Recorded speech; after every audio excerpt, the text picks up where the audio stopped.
बिस्मिल्लाहिर्रहमानिर्रहीम। अस्सलामुअलैकुम वरहमतुल्लाहि वबरकातुहू। प्यारी बहनों और भाइयों, बेटे और बेटियां 5 किस्मों के होते हैं। तो क्या आप जानते हैं कि आप किस किस्म के बेटे या बेटी हैं? तो चलिए आपको बताते हैं। इस वीडियो को आखिर तक ज़रूर देखिएगा, क्योंकि हर वो औलाद जिनके वालिदैन या सास ससुर इस वक्त उधेड़ उम्री या बुढ़ापे में हैं, उन्हें ये वीडियो दिल की आंखों से देखनी चाहिए। अल्लाह हम सब को अपने वालिदैन की और हमारी औलादों को हमारी आंखों की ठंडक बनाए, आमीन। नाजरीन, बेटे और बेटियां 5 किस्मों के होते हैं। पहले वो जिन्हें वालिदैन किसी काम का करने का हुक्म दें तो वो कहना नहीं मानते, ये आँख हैं और हर किस्म के अजर से महरूम हैं। दूसरे वो होते हैं जिन्हें वालिदैन किसी काम का करने को कहें तो कर तो देते हैं, लेकिन बेदिली और कराहत के साथ। ये भी किसी भी किस्म के अजर से महरूम रहते हैं। फिर इसके बाद तीसरी किस्म के वो हैं जिन्हें वालिदैन कोई काम करने का कहें तो कर तो देते हैं, मगर बुड़बुड़ाते हुए, सुना सुना कर, एहसान जतलाकर, बातें सुना सुना कर। और ये तीसरी किस्म के बेटे और बेटियां काम करके भी घाटे में हैं और गुनाह कमा रहे हैं। चौथी किस्म के वो हैं जिन्हें वालिदैन कोई काम बता दें तो वो खुशदिली से करते हैं, ये अजर कमाते हैं। और ऐसे बेटे और बेटियां बहुत कम होते हैं। पांचवी किस्म वो है जो वालिदैन की ज़रूरतों के काम उनके कहने से पहले कर देते हैं।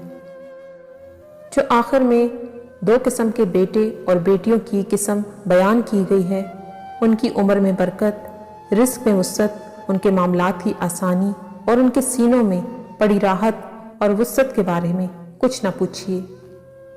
ये तो बस अल्लाह जिसे चाहता है अपनी रहमत के लिए मखसूस कर लेता है, और उसका फजल बहुत बड़ा है।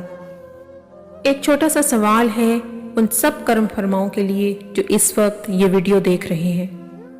इस सवाल का जवाब आप कमेंट सेक्शन में ज़रूर दीजिएगा। बताएं कि आप बेटे बेटियों की किस्मों में से कौन की किस्म के बेटे या बेटी हैं। भागकर अपनी माँ या बाप के सर या पाँव को बोसा दे देने को ही हुस्न सलूक ना समझिए, और इस गुमान में ना पड़ जाएं कि आपने उनकी रज़ा को पा लिया है। हुस्न सलूक तो ये है कि उनके दिल में आई हुई ख्वाहिश को आप महसूस करें और फिर उनके हुक्म का इंतज़ार किए बगैर उस ख्वाहिश को पूरा करें।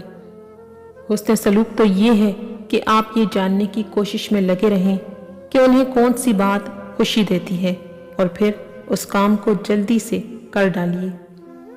और आप ये जानने की भी कोशिश करें कि उन्हें किस बात से दुख पहुंचता है, और फिर इस कोशिश में रहें कि वो आपसे ऐसी कोई चीज़ कभी भी ना देख पाएं जिनसे उन्हें दुख पहुंचे। वालिदैन से हुस्न सलूक ये है कि आपको उनका एहसास हो, उनके साथ बातचीत के लिए वक्त निकालें, उनके खाने पीने का ख़ास ख्याल रखें। और हुस्न सलूक ये भी है कि आप उनके आराम और राहत का ख्याल रखें, भले इसके लिए आपको अपनी राहत ही क्यों ना कुर्बान करनी पड़े।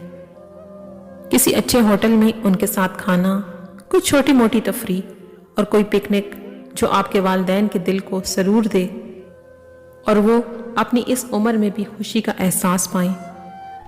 हुस्न सलूक ये भी है कि आपके वालिदैन आपके माल से मुस्तफ़ीद हों, भले वो खुद भी मालदार क्यों ना हो, और आपका ये जाने बगैर कि उनके पास अब कितने पैसे हैं और उन्हें ज़रूरत भी है या नहीं, आप उन पर खर्च करते रहें। हुस्न सलूक ये भी है कि आप उनकी हद्दल मकदूर राहत तलाश करें, और उन्होंने आपकी पैदाइश से अब तक जो कुछ खिदमत कर दी है उसको काफ़ी समझिए, और आप उनके एहसानात के बदले कुछ न कुछ करते रहें। और हुस्न सलूक ये भी है कि आप उनके लबों पर किसी तरह हंसी ला सकें, भले अपनी नज़र में क्यों ना मस्खरे ही लग रहे हों। और आखिरी बात, वालिदैन से हुस्न सलूक आपके और आपके बहन भाइयों के दरमियान बारी बंदी का नाम नहीं, ये तो एक दौड़ का नाम है। जन्नत के दरवाज़ों की तरफ जारी है और पता नहीं कौन पहले पहुंच जाए। और ये भी याद रखें कि जन्नत को बहुत से रास्ते जाते हैं और इनमें से कई रास्ते आपके वालिदैन से होकर जाते हैं। इस उम्मीद के साथ इजाज़त दीजिए कि आपको हमारी आज की वीडियो पसंद आई होगी। अल्लाह रब्बुल इज़्ज़त हमें हकीकी मानों में वालिदैन की कदर और उनकी खिदमत करने की तौफीक अता फरमाए। आमीन।